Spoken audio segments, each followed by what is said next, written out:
గుడిలో పెట్టే పులిహోర చాలా బాగుంటుంది కదా మిత్రమా.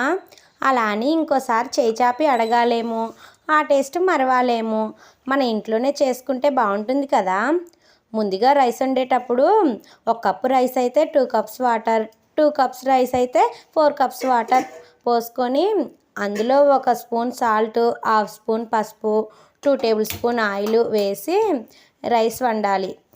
తర్వాత కేజీ బియ్యానికి అయితే 100 గ్రాముల చింతపండు, హాఫ్ కేజీ అయితే 50 గ్రాముల చింతపండు తీసుకోవాలి.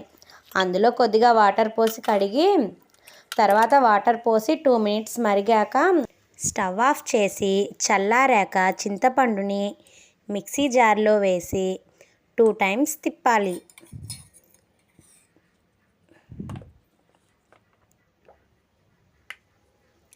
తర్వాత చింతపండు గుజ్జుని జల్లి గిన్నెలో వేసి గుజ్జు వచ్చేటట్టు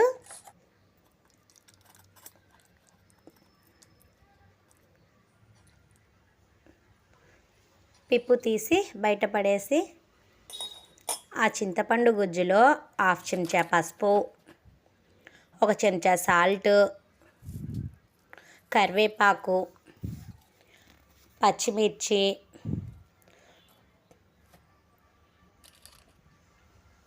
2 టేబుల్ స్పూన్ ఆయిల్ వేయాలి. వేసి బాగా చిక్కపడనివ్వాలి.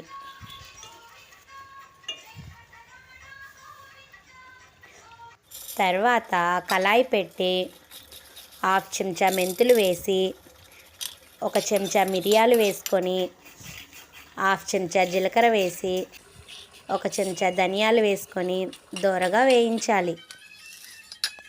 ఆరిన తర్వాత మిక్సీ పట్టుకోవాలి.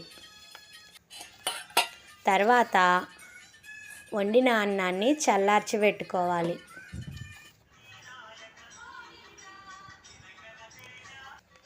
తర్వాత తాలింపుకు రెడీ. పల్లీలు వేయాలి.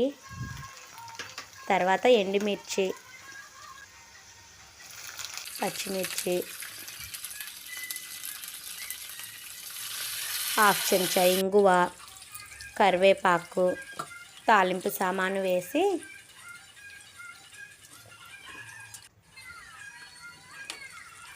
లాస్ట్లో చిటికెడు పసుపు కూడా వేసి స్టవ్ ఆఫ్ చేయాలి. తర్వాత ఆరబెట్టుకున్న అన్నంలో ముందుగా చింతపండు పులుసును కలిపి తర్వాత ముందుగానే మిక్సీ పట్టి ఉంచుకున్న పొడిని కలపాలి. ఆ తర్వాత తాలింపు సామాను వేసి కలపాలి. అంతే, అచ్చం గుళ్ళో చేసినట్టే ఉంటుంది మిత్రమా. మీరు కూడా ట్రై చేయండి మిత్రమా, చాలా బాగుంటుంది. Thank you for watching. నా వీడియో మీకు నచ్చినట్లయితే ఒక లైక్ కొట్టండి మిత్రమా.